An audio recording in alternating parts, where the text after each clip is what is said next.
कितना सुहाना मौसम है। ये ठंडी हवाएं लगता है जैसे रूह में उतर रही हैं। फिर रूही अपने घर के अंदर से अपनी छोटी बहन को आवाज लगाती है। सुनो लियाना, बाहर आओ, देखो कितनी सुंदर बारिश हो रही है। आओ ना, दोनों बारिश में भीगते हैं, आनंद लेते हैं बारिश का। उसकी आवाज सुनकर लियाना भी घर से बाहर निकल आई और दोनों बहनें बारिश में भीगने लगीं। तभी उनकी नजर सामने पड़ी जहाँ पर एक काली बिल्ली कीचड़ में बुरी तरह फंसी हुई थी। वो जोर जोर से चीख रही थी। दीदी, ये बिल्ली बारिश में कितनी बुरी तरह भीग रही है। लगता है कीचड़ में धंस गई है। इसकी चीखें बता रही है ये प्रयास कर रही है और थक चुकी है। हमें इसकी मदद करनी चाहिए। लियाना, तुम ठीक कह रही हो, चलो उसकी मदद करते हैं। रूही और लियाना अपने पेड़ के ऊपर बने घर से नीचे उतरी और उस बिल्ली को कीचड़ से निकाला। वो बिल्ली जैसे उसके शरीर में जान ही बाकी ना हो। दीदी, लगता है ये बहुत बीमार है, या बारिश में भीगने से हो गई हो। इसको घर ले चलते हैं। दोनों उसको घर के अंदर ले जाती हैं। जैसे ही बिल्ली अंदर आई, वो मूर्छित होकर जमीन पर गिर गई। लियाना, इस बिल्ली का तुम ध्यान रखो, मैं इसके लिए कुछ लेकर आती हूँ। दोनों बहनें उस बिल्ली की सेवा में लग गईं। थोड़ी ही देर में उस बिल्ली ने आंखें खोल दी। बिल्ली ने इधर उधर देखा और उसके अंदर जो हुआ उससे दोनों बहनें बुरी तरह चौंक गईं, क्योंकि वो बिल्ली ठीक होते ही एक सुंदर सी लड़की में परिवर्तित हो गई। तुम तो बिल्ली थी ना, अचानक इंसान कैसे बन गई? बिल्ली ने डरते हुए कहा। मैं इंसान ही हूँ और कुछ देर के लिए बिल्ली का रूप धारण कर सकती हूँ। मैं बहुत बुरी समस्या में फंस गई हूँ। क्या तुम दोनों मेरी मदद करोगी? उसकी बात सुन दोनों बहनें चुप हो गईं। आज तक किसी ने मेरी मदद नहीं की। तुम दोनों ने मेरी जान बचाई। मुझे तुमको देखकर ऐसा लग रहा है कि तुम मेरी मदद जरूर करोगी। देखो, तुम जो भी हो, हमें इससे मतलब नहीं है, लेकिन तुम्हारी हालत देखकर ऐसा लग रहा है कि तुम सच में किसी बड़ी समस्या में हो। तो बताओ, हम तुम्हारी इस तरह मदद कर सकते हैं। क्या कर रही है लियाना? अगर माँ ने इसको यहाँ देख लिया तो तुम जानती हो ना कितनी बड़ी समस्या हो जाएगी। माँ हमको किसी से मिलने नहीं देती, कहीं आने जाने नहीं देती। अगर इस लड़की को यहाँ देख लिया तो माँ ना जाने क्या कर देंगी। आप इसकी चिंता मत करो, मैं अभी दरवाजा बंद कर देती हूँ। माँ को कुछ पता नहीं लगेगा। अभी माँ घर पर नहीं है, जब तक आएगी तब तक सब ठीक हो जाएगा। आखिर अगर हम एक दूसरे की मदद नहीं करेंगे तो हम इंसान कैसे कहलाएंगे? उसकी बात सुनकर रूही चुप हो गई। बताओ, क्या कहना चाहती हो तुम और क्या समस्या है तुम्हारी? मेरा नाम हुरैरा है और मैं न्यू मोरा ग्रह की रहने वाली हूँ। धरती पे किसी काम से आई थी। न्यू मोरा ग्रह में प्रवेश करने का एक खास कोहिनूर था। वो कोहिनूर मेरा गुम हो गया है। अब मैं अपने ग्रह पे वापस प्रवेश नहीं कर पा रही हूँ। मेरे 2 छोटे बच्चे हैं, वो मेरे दूध के बिना जिंदा कैसे रहेंगे? हुरैरा ने देखा दोनों बहनें उसकी बात को गौर से सुन रही हैं। आप दोनों के हाथ में मेरे 2 मासूम छोटे बच्चे हैं। अगर आप चाहें तो एक माँ से उसके दूध पीते बच्चे को मिला भी सकते हैं। चाहें आप इस बारिश में मुझे घर से निकाल भी सकते हैं। मैं उफ तक नहीं करूँगी। आप लोगों ने मेरी जान बचाई, मेरे लिए ये बहुत बड़ी चीज़ है। दिल में एक उम्मीद तो है अपने बच्चों से मिलने की। उसकी बात सुनकर दोनों बहनें तड़प गईं।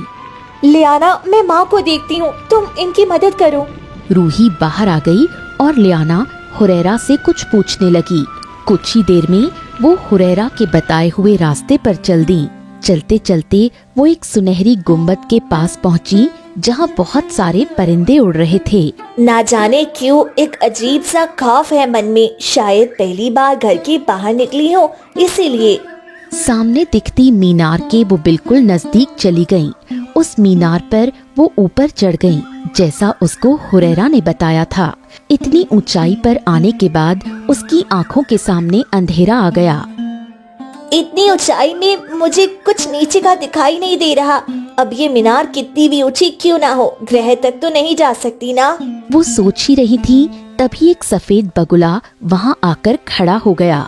चलो, तुम मेरे ऊपर चढ़ जाओ और मैं तुमको उस ग्रह तक ले जा सकता हूँ जहाँ तुम जाने का सोच रही हो। अरे ये बगुला कितना बड़ा है, इसकी पीठ पे बैठ गई तो ना जाने क्या होगा, नहीं बैठी तो उस हुरैरा के छोटे छोटे बच्चे भूख से मर जाएंगे। मेरे होते हुए किसी के बच्चे भूख से मरे, मैं ये कभी नहीं देखूंगी। उसने ज्यादा न सोचते हुए बगुले की पीठ पर बैठ गई। बगुला अपनी पूरी रफ्तार से उड़ने लगा। वो बादलों के बीच उड़ने लगी। नीचे की जमीन उसको बहुत ही छोटी और सुंदर नजर आ रही थी। उसको ऐसा लग रहा था जैसे वो खुद एक परिंदा हो जो कभी घर से नहीं निकली थी।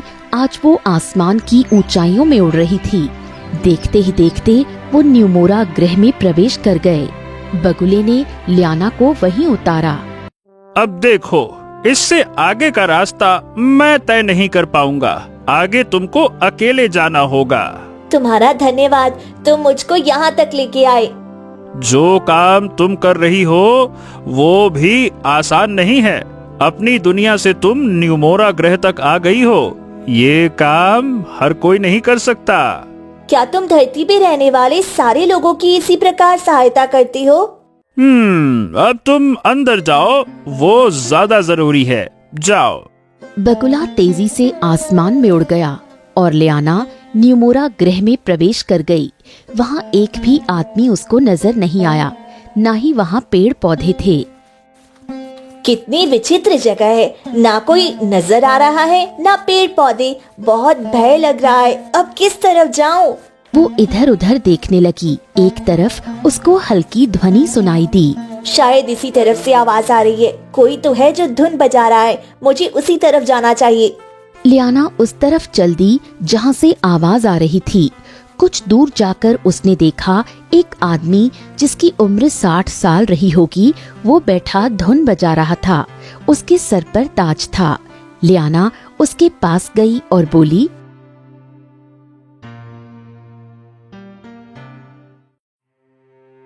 क्या आप यहाँ के महाराज हैं? नहीं बालिका, मैं राजा नहीं बल्कि मालिक हूँ यहाँ का। मालिक? क्या तुम धरती लोक से आई हो? जी, आपको कैसे पता? क्योंकि धरती लोक पर राजा होते हैं और हमारे ग्रह पे मालिक। अब ये बताओ कि तुम यहाँ क्यों आई हो? इस ग्रह की एक लड़की है हुरैरा, वो हमारी धरती लोक पे फंस गई है। उसके तो छोटे बच्चे यहाँ पे हैं क्या? आप मुझे बता सकते हैं हुरैरा के बच्चे कहाँ हैं? या आप वो कोहिनूर मुझे दे दीजिए जिससे इस ग्रह का मार्ग खुल जाए और हुरैरा अपनी दुनिया और बच्चों के पास लौट आए। आप इस दुनिया के मालिक हो ना, तो कोहिनूर आपके पास ही होगा। उसकी बात सुनकर मालिक जोर जोर से हंसने लगा। फिर रहस्यमयी मुस्कुराहट के साथ बोला, हुरैरा ने अपना काम कर दिखाया। बहुत खूब, बहुत खूब। अब तुम यहीं रहो आराम से अपने पिता के साथ। पिता? कौन सा पिता? मैं इस ग्रह का मालिक, तुम्हारा असली पिता हूँ। और हुरैरा को मैंने ही तुम्हारी दुनिया में भेजा था तुमको ले आने के लिए। तुम्हारी बहन क्यों नहीं आई? और हुरैरा कहाँ है? ये आप क्या कह रहे हैं? मुझे कुछ भी समझ नहीं आ रहा। आप पहेली मत बुझाओ, बस आप मुझे कोहिनूर दे दो ताकि हुरैरा अपनी दुनिया में लौट आए। तुमको यहाँ आने के लिए किसी कोहिनूर की जरूरत पड़ी थी क्या? क्या इस ग्रह का द्वार किसी कोहिनूर से खोला तुमने? नहीं नहीं, वो तो खुद ही खुल गया। बस एक बगुले ने मेरी मदद की। वो बगुला भी ग्रह के अंदर नहीं आया होगा। अंदर तुम अकेले ही आई हो। हुरैरा ने तुमसे झूठ बोला। उसका कोई कोहिनूर गुम नहीं हुआ। तुमको यहाँ तक लाने के लिए मैंने ही उसको भेजा था। तुम चिंता मत करो, कुछ ही दिनों में तुम्हारी दूसरी बहन को भी हुरैरा यहाँ भेज देगी। तुम आराम से यहाँ रहना। छल हुआ है मेरे साथ। आप क्यों हमें यहाँ रखना चाहती हैं? हर बाप चाहता है कि उसकी संतान उसके साथ रहे। जो सारी जिंदगी उसने इकट्ठा किया उसका फायदा उठाए। उसमें गलत क्या है? गलत तब होता जब तुम दोनों बहनों को भूलकर यहाँ रहता आराम से। माना कि बहुत वर्षों तक तुम दोनों से मिला नहीं, परंतु अब तो तुम दोनों को बुला रहा हूं ना, ताकि इस ग्रह पे तुम्हारा भी अधिकार हो, हैं? वहीं दूसरी तरफ रूही अब तक लियाना के न लौटने से बहुत परेशान थी। हुरैरा, अब तो रात होने का आई है, अब तक लियाना नहीं आई। माँ काम से आती होंगी, उनको क्या जवाब दूंगी? तुम बताओ ना, वो कब तक लौटेंगी? हुरैरा कुछ बोल पाती तभी बाहर से लता जी की आवाज आई। रूही, लियाना, कहाँ हो दोनों? देखो मैं आ गई हूँ, जल्दी से खाना लगा दो, बहुत भूख लगी है। आज सुबह से कुछ नहीं खाया, बारिश होने लगी थी तो सोचा जल्दी काम खत्म करके बच्चों के साथ ही खाऊंगी। माँ की आवाज सुनकर रूही ने दरवाजा अच्छे से बंद किया। अब क्या होगा? अब तो माँ भी आ गई। तुम परेशान नहीं हो, उनको कुछ पता नहीं लगेगा। लता ने देखा आज उसकी बेटियाँ उसकी आवाज सुनकर भी नहीं आई तो उसको कुछ अजीब लगा। वो उसके कमरे के पास आकर खड़ी हो गई। अंदर से दरवाजा बंद था और किसी की हल्की हल्की आवाज आ रही थी। पैरों की आहट से रूही समझ गई कि माँ उसके कमरे के बाहर खड़ी है। हुरैरा, तुम छुप जाओ, माँ ने तुमको देख लिया तो कयामत आ जाएगी। मैं बाहर जाके माँ को संभालती हूँ, तुम यही रहना। रूही ने दरवाजा खोल दिया। जैसे ही वो बाहर आई, लता उसको घूर रही थी। क्या छुपा रही हो? नहीं तो माँ। आज तुम्हारा दरवाजा क्यों बंद था? और लियाना कहाँ है? लियाना तो लकड़ी लेने, पानी लेने। इतना बोलकर वो चुप हो गई, झूठ बोल ही नहीं पाई। तुम दोनों बहनों को इतनी आजादी नहीं दी मैंने। जो घर के बाहर जाओ, पानी लाओ या लकड़ी, तुम्हारा बस एक काम है, घर में रहो, अच्छे से अच्छा खाओ पियो, आराम करो। और इसीलिए पेड़ के ऊपर ये घर बनाया है ताकि आसानी से तुम नीचे ना उतर सको। अब ये बताओ झूठ क्यों बोला? लता दरवाजा खोलकर अंदर गई। कमरे में हुरैरा कोने में छुपी हुई थी। हुरैरा को देखकर लता 2 कदम पीछे हट गई। ये नहीं हो सकता, तुम यहाँ नहीं आ सकती। पर अब तो आ गई हूँ और आपकी एक बेटी को वहाँ पहुँचा भी दिया जहाँ उसको नहीं जाना था। तुम झूठ बोल रही हो, मेरी बेटी वहाँ नहीं जा सकती। मेरी बेटी मुझसे पूछे बिना कुछ नहीं करती। मैंने उनको हर पल हर दिन यही सिखाया है, बस उनको मुझसे पूछे बिना कुछ ना करना पड़े। और मेरी बेटियाँ मेरा गुरूर हैं। रूही, बताओ जरा अपनी माँ को। हुरैरा, माँ, क्या आप दोनों जानती हो एक दूसरे को? हाँ, बहुत अच्छे से। बताओ ना लता जी। लता पागलों की तरह हर जगह लियाना को ढूंढने लगी, परंतु वो नहीं मिली। लता जमीन पर बैठ गई, जैसे उसकी पूरी दुनिया हिल गई हो। माँ, बताओ ना क्या हुआ? दूर हटो तुमने वही किया ना जो मैं नहीं चाहती थी। आज मेरी 19 साल की तपस्या भंग हो गई। उसकी हालत बहुत बुरी हो गई थी कुछ ही पल में, और हुरैरा रहस्यमयी मुस्कुराहट के साथ उसको देख रही थी। कोई मुझे बताएगा यहाँ क्या हुआ है? क्या तुम जानना चाहती हो क्या हुआ था 19 वर्षों पहले? तो सुनो। लता ने रूही के सामने वो सब बोलना शुरू कर दिया जो उसने 19 साल पहले कहीं दफन कर दिया था। सुबीर एक साधारण व्यापारी था, जिस वजह से उसका गुजारा बहुत ही मुश्किल होता जा रहा था। एक दिन वो गांव के एक आदमी के यहाँ कपड़ा लेकर गया। काका, आपकी पत्नी को बुलाइए ना, उन्होंने मुझे नए नए रंग की साड़ी लाने को बोला था। मैं उनके लिए बहुत मेहनत से साड़ी बना के लाया हूँ। अरे बिटवा, तुम्हारी काके का पिछले हफ्ते ही देहांत हो गया। अब घर में कोई 40 दिन तक नया कपड़ा नहीं खरीदा जाएगा। बेटा, तुम इन कपड़ों को कहीं और बेच दो। क्या? ये कैसी बातें कर रहे हो आप? काकी के कहने पर मैंने उनकी पसंद के कपड़े बनाए, लोगों से उधार लेके इन कपड़ों की रंगाई में लगाए पैसे। अब मुझसे ये कपड़े कोई नहीं लेगा। सबको उनकी पसंद के ही कपड़े चाहिए होते हैं। बूढ़े ने न कुछ कहा न सुना, अंदर चला गया। उसकी गुर्बत और मेहनत ने उसको निचोड़ कर रख दिया। वो कपड़ों की पोटली लेकर घर की ओर चल दिया। रास्ते में उसने देखा एक बूढ़ा जो आखिरी सांस गिन रहा था। शायद ये किसी मुसीबत में है। सुबीर उसके पास गया। बाबा, आपको कुछ चाहिए क्या? अरे पुत्र, मुझे मेरे गृह पे पहुंचना है। मेरा बगुला आज मेरी आवाज नहीं सुन पा रहा। शायद वो भी मुझे ढूंढ नहीं पा रहा। बेटा, क्या तुम मेरे बगुले तक मुझे पहुंचा सकते हो? आप गृह के रहने वाले हैं, मतलब? हाँ पुत्र, मैं किसी काम से धरती पे आया था और मार्ग भटक गया। मेरा बगुला बिछड़ गया मुझसे। क्या तुम मुझे उस मीनार तक ले जा सकते हो जो छापर गांव से दिखाई देती है बेटा? छापर गांव तो यहाँ से बहुत दूर है काका, आप चल नहीं पाओगे। अच्छा, आप एक काम करो, मेरी पीठ पे बैठ जाओ, मैं आपको मीनार तक पहुंचा दूंगा। चलो आओ काका।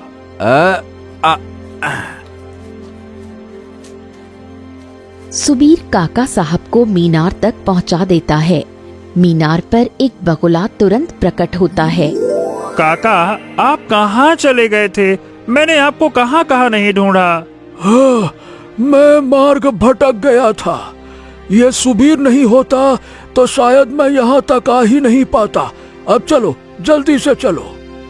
काका साहब बगुले की पीठ पर बैठ गए, परंतु वो इतने कमजोर हो गए थे कि ठीक से बैठ भी नहीं पा रहे थे। सुनो मानव, तुम नेक लगते हो। काका साहब हमारी दुनिया के मालिक हैं। इनको कुछ हो गया तो पूरे गृह का संतुलन बिगड़ जाएगा।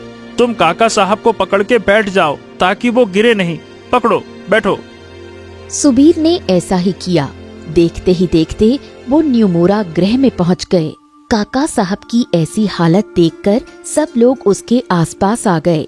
गृह का एक आदमी जो देखने में सरदार लग रहा था बोला, काका साहब, आप एक दिन का बोल के गए थे, 11 दिन कैसे हो गए और आपकी ये हालत कैसे हो गई? हाँ, मैं वहाँ पे मार्ग भटक गया था, बगुला भी बिछड़ गया था। 10 दिनों से मैंने कुछ खाया नहीं, शरीर कमजोर हो गया है। हाँ, शायद अब मैं नहीं जी पाऊंगा। हाँ। अरे तो काका, आपके बिना यहाँ के लोग क्या करेंगे? और ये आदमी कौन है जिसको आप धरती से लाए हैं? कौन है ये? सुबीर ने देखा यहाँ हर तरफ सोने चांदी के गहनों से लदे लोग हैं। गरीबी से दूर दूर तक कोई नाता नहीं। बाप रे, इतना धन है यहाँ, क्यों ना मैं यहीं बस जाऊं। अब बुढ़ापे में कपड़े की रंगाई भी नहीं होती है। 2 बेटियां हैं, उनका विवाह का खर्चा कैसे होगा? अभी तो 2 वक्त की रोटी भी नहीं कमा पाया हूँ। सारी जिंदगी परिवार को संभालने में निकल गई। पहले माँ और बहन का बोझ उठाया, अब 35 साल की आयु में विवाह हुआ जैसे तैसे, और अब 2 बेटियां हो गईं। अपने बारे में कब सोचूंगा? फर्ज तो बहुत निभा लिया, अब कुछ अपने लिए करना है। अरे काका साहब, बताओ तो सही, ये आदमी है कौन? काका साहब ने सुबीर की ओर उंगली उठाई और वहीं उन्होंने दम तोड़ दिया। अरे मालिक, अब इस ग्रह की जिम्मेदारी कौन लेगा इस ग्रह की जिम्मेदारी? अरे वो यही तो बताने की कोशिश कर रहे थे काका साहब की वो मुझे धरती से इसीलिए लाए हैं क्योंकि उनको पता था 10 दिन भूखे रहने के बाद वो जीवित नहीं रह पाएंगे, इसीलिए उन्होंने मुझे चुना है इस ग्रह की जिम्मेदारी के लिए। अरे हम कैसे यकीन कर ले? तुमको हम नहीं जानते, और रही इस ग्रह की जिम्मेदारी की बात तो वो हम देख लेंगे। नहीं तो। इतनी आसानी से ये लोग नहीं मानेंगे, कुछ ना कुछ तो तिकड़म सोचना होगा। उसने एक तरफ देखा जहाँ एक सुंदर लड़की खड़ी हंस रही थी। हैं? पूरे ग्रह में लोग मातम में हैं और ये हंस रही है। वाह भाई। सुबीर उसके पास गया। ओ, तुम हंस क्यों रही हो? तुमको अफसोस नहीं है कि काका साहब चले गए, यहाँ के मालिक चले गए? बहुत खुशी है। यहाँ के लोग बहुत कूदते थे ना काका साहिब पे, आज वो काका साहिब ही मिट गया। ऐसा भी क्या था उनमें जो तुम उनसे इतनी नफरत करती हो? हैं? उस काका साहिब ने मुझे इस ग्रह से निकाल दिया था, एक छोटी सी गलती पर आज 12 वर्षों बाद मैं इस ग्रह पर लौटी हूँ। परंतु उसके मरने के बाद ही मैं यहाँ आ पाई हूँ। जब तक वो जिंदा था तब तक यहाँ का द्वार मेरे लिए खुला ही नहीं, आज एक पल में खुल गया। फिर तुम रहती कहाँ थी? भटकती रहती थी सहराओं में। अब से यही रहूंगी और इन सब की जिंदगी बर्बाद कर दूंगी, जिसने एक बार भी काका साहिब को ये करने से नहीं रोका कि मेरी एक छोटी सी गलती से मुझे निकाल दिया गया था। ओ, तो क्या तुम और मैं साथ में मिलके इन लोगों को सजा दें? क्यों? तुम कौन हो और क्या मकसद है तुम्हारा? इंसान हूँ, पृथ्वी लोक से आया हूँ और काका साहब की जगह लेना चाहता हूँ। ठीक है, वैसे भी मुझे किसी की जगह तो नहीं चाहिए, परंतु ग्रह के लोगों को हर पल खौफ में कटे, ये मैं चाहती हूँ। तुम नियम से बिल्कुल नेक नहीं लगते। तुम यहाँ के मालिक नहीं बने तो कोई और बनेगा, फिर वो मुझे दोबारा निकलवा देगा। इसलिए तुम ही बन जाओ और वादा करो मुझे नहीं निकलवाओगे, बदले में मैं तुम्हारी मदद करूँगी। और इस तरह दोनों ने मिलकर उस ग्रह पर कब्जा जमा लिया। सुबीर को कोई भी काका साहब की जगह देने के लिए तैयार नहीं था। वो लोग अपने ही गम में डूबे हुए थे। तभी हुरैरा ने एक बिल्ली का रूप धारण किया। देखते ही देखते आसपास इतनी धुंध हो गई कि कोई किसी को नजर नहीं आ रहा था। अरे ये क्या, बाप रे, इतनी धुंध कहाँ से आ गई? अब हो, ये धुंध आंखों में भर रही है। अरे कोई तो जाके पता करो कि ये क्या हो रहा है। पता करो, जाओ। सरदार जी, क्या पता करें? कुछ दिखाई दे तो पता करे ना। इस धुंध से आंखें जल रही हैं, शरीर पिघल रहा है। कौन है? सामने आओ। क्यों कर रहे हो ये सब? जैसा बोलती हो वैसा करो। सुबीर को यहाँ का मालिक बनाओ और मुझे इस दुनिया में वापस लौटना है। कोई मुझे बाहर नहीं निकालेगा। ये तो हुरैरा की आवाज है। वही हुरैरा जिसने मालिक के खिलाफ जाकर इस ग्रह को पार कर दिया था। कोई भी आज तक मालिक के सिवा इस ग्रह को पार नहीं कर पाया, और हुरैरा ने किया था। हम तुमको माफ नहीं कर सकते। तो फिर ठीक है, मरो सब के सब। कुछ ही देर में शोरगुल सुनाई देने लगा। हुरैरा, बंद करो ये सब। हमें नहीं पता कि तुम्हारे पास ये शक्ति कहाँ से आई या फिर तुमने हासिल की है धरती से, परंतु जो भी तुम्हारी शर्त है हम मानने को तैयार हैं। देखते ही देखते वो धुंध गायब हो गई। सुबीर को ताज पहनाया गया और बिल्ली का खौफ उस ग्रह पर आग बनकर बरसने लगा। 19 वर्ष बीत गए। उस ग्रह के लोग अब बिल्कुल खामोशी से सुबीर और हुरैरा के गुलाम थे। एक दिन हुरैरा ने सुबीर से कहा, मैंने सरदार को बात करते सुना है। इस ग्रह पे हर 20 वर्ष बाद मालिक बदलता है और उसको मैं या तुम नहीं रोक सकते।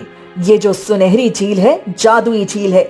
इसका पानी हमको जला के राख कर देगा। यदि अब हमने मनमानी की तो लोगों को हम रोक सकते हैं, खौफ बिठा के, जादुई झील को नहीं। और फिर अब क्या करें? इतने वर्ष यहाँ रहा अपनी पत्नी बच्चों से दूर, और अब बुढ़ापे में जब 60 साल का हो गया तो कहाँ जाऊंगा? ये कमजोर पड़ते हाथ पांव साथ नहीं दे पाएंगे। क्या तुम्हारी कोई संतान भी है? हाँ, मेरी 2 बेटी है। फिर तो कोई चिंता ही नहीं है। तुम ये ताज अपनी बेटी को दे सकते हो। काका साहिब की तो कोई संतान नहीं थी, परंतु तुम्हारी संतान होगी तो सारी जिंदगी सत्ता तुम्हारे हाथ ही होगी। परंतु वो धरती पे रहती हैं। मैं लेके आऊंगी नए मालिक से। तुमसे ज्यादा खतरा मुझे है। यहाँ के हर इंसान के दिल में मैंने खौफ भर दिया है। अब ये लोग मुझे यहाँ से निकालने का उपाय खोज रहे हैं, और दुश्मन को कभी कमजोर नहीं समझना चाहिए। सबसे बड़ी बेवकूफी होती है ये। मैं जा रही हूँ तुम्हारी बेटियों को लेने। हुरैरा धरती पर आई और लता जो अपने काम पर जा रही थी वहीं उसका सामना हुआ। तुम्हारा पति तुम्हारी बेटियों को सोने का तख्त देना चाहता है। तुम एक काम करो, मेरे साथ चलो और बाकी की जिंदगी सुकून से गुजारो। बूढ़ी हो गई हो, कब तक बूढ़ी हड्डियों पे जुल्म करोगी? मैं जानती हूँ मेरे पति को सोने का तख्त कैसे मिला। मैं भी एक अघोरी की पुत्री हूँ। मुझे मेरे पति की पल पल की खबर है। और रही बात मेरी बेटियों की, जैसे मैंने उनको पति के बिना 19 साल पाल लिया मजदूरी करके, वैसे ही आगे पाल लूंगी। मुझे आदत है शरीर को घिस के रोटी खाने की। हुरैरा गुस्से में आ गई। उसने बिल्ली का रूप धारण कर लिया और चारों ओर एक धुंध फैल गई। लता मूर्छित होकर गिर गई। तभी वहाँ अघोरी प्रकट हुए। उन्होंने आंख बंद करके कुछ पढ़ा। हुरैरा दुम दबाकर भाग गई। हुरैरा, लता और रूही आमने सामने। इतना सब हो गया और मुझे पता भी नहीं लगा। माँ, लियारा अब फंस चुकी है वहाँ। अब क्या करें? पिताजी तो हमें इतने वर्षों के बाद भी कभी याद नहीं किए, और आज उनको जरूरत है तो अपनी ही संतान को ढाल बना बैठी। तुम धरती लोक के निवासी भी बहुत बातें करते हो। अरे इतना सोचना ही क्यों है? जो हो रहा है होने दो। पति बुला रहा है, जाओ, खुद को खुशकिस्मत समझो। वो पति अच्छा होता तो पत्नी को सरेआम छोड़कर नहीं जाता। उस समय मेरी बेटी रूही 3 साल की थी और लियाना 2 महीने की। क्या उसने सोचा मैं कैसे परवरिश करूंगी इनकी? हुरैरा को अब गुस्सा आ गया। उसने खुद को बिल्ली में परिवर्तित किया और धुंध के साथ वो न्यूमोरा ग्रह पर पहुंच गई। आओ आओ आओ लता, तुम्हारा स्वागत है। इतने बरसों बाद कैसा लग रहा है अपने पति को देख के? ज्यादा बूढ़ा तो नहीं हुआ हूं ना मैं? बताओ कैसा लग रहा हूँ? मुझे बहुत खुशी हुई यहाँ आकर। आपको देखकर सच में अच्छा लग रहा है। औरत कितनी भी नफरत कर ले अपने पति से, पर कर नहीं पाती। यही तो सुंदरता है धरती के पत्नियों की। पति कुछ भी कर ले, वो पतियों को कभी पूजना बंद नहीं करती। क्या तुमने रूही और लियाना को बताया नहीं उनके पिता के बारे में? लियाना तो हमेशा चीखती चिल्लाती रहती है यहाँ से निकलने के लिए। बच्ची है ना, समझ जाएगी। मुझे उसके पास जाना है, मिलकर सब समझा दूंगी, फिर हम सुखी जीवन बिताएंगे। सरदार, लता को लियाना से मिलवाओ, जाओ। माई आप क्या कर रही हैं? पिताजी का दिया हुआ सारा दर्द भूल गई आप। एक पल में पिताजी की बात में आ गई। हुरैरा ने घूर कर रूही को देखा। लता मुस्कुराते हुए लियाना के पास चली गई। लियाना का हाल बहुत बुरा था। माँ को देखते ही वो रोने लगी। माफ कर दीजिए माँ, बहुत बड़ी गलती हो गई। मुझे यहाँ से जाना है अपने घर। ये आदमी सुबीर बहुत खतरनाक है। यहाँ के लोगों की जुबान है पर बोल नहीं सकते। ये सुबीर बहुत जुल्म करता है यहाँ के लोगों पर यहाँ के लोग बहुत नेक हैं। चिंता मत करो, सब ठीक हो जाएगा। लता खामोशी से दोनों बेटियों के साथ वहाँ बैठ गई और जैसे ही सुबीर को यकीन हुआ उसकी पत्नी आज भी उस विवाह को निभा रही है, वो सुकून से सो गया। लता धीरे से उठी और जहाँ हुरैरा सो रही थी चुपके से गई। आहट सुनकर हुरैरा उठकर बैठ गई। कौन है वहाँ? खतरा उसने भांप लिया था। वो अपने बिल्ली रूप में आ गई। बिल्ली बनते ही लता ने सिरके की बोतल उसकी पूंछ पर उड़ेल दी, जिसकी खुशबू से बिल्ली बुरी तरह तड़पने लगी और मूर्छित हो गई। उसके मूर्छित होते ही सरदार और बाकी के लोग वहाँ आ गए। लता जी, इस बिल्ली ने पूरे ग्रह को बहुत परेशान किया है। हम जी नहीं पाते, इसका कहर इतना है। और सुबीर ने भी। इससे पहले कि ये बिल्ली होश में आए, उससे पहले इस ग्रह से इसे धरती पर फेंक दो। इतनी ऊंचाई से गिरेगी तो बच नहीं पाएगी। और रही सुबीर की बात, उसके हाथ पांव बांधे जा चुके हैं। बिना हुरैरा के वो साधारण मनुष्य के सिवा कुछ नहीं। तो क्या आप पति को लेकर जाएंगी? नहीं, मैं यहाँ से केवल अपनी दोनों बेटियों को लेकर जाऊंगी। सुबीर ने जो तुम्हारे साथ किया उसका बदला तुम मुझसे ले सकते हो और मुझे सुकून मिलेगा। जब पल पल उसको उसकी सजा मिलेगी, उसको उसकी मौत की सजा पल पल देना, उसको आसान मौत मत देना। सुनो भाइयों, हुरैरा और सुबीर को सुनहरी झील में डाल दो। वो झील इनको हर दिन मौत से बदतर जिंदगी देगी और मौत भी नहीं आएगी। चलो। कुछ ही देर में सुबीर और हुरैरा को झील में डलवा दिया गया और लता बगुले की पीठ पर बैठकर अपने घर वापस आ गई।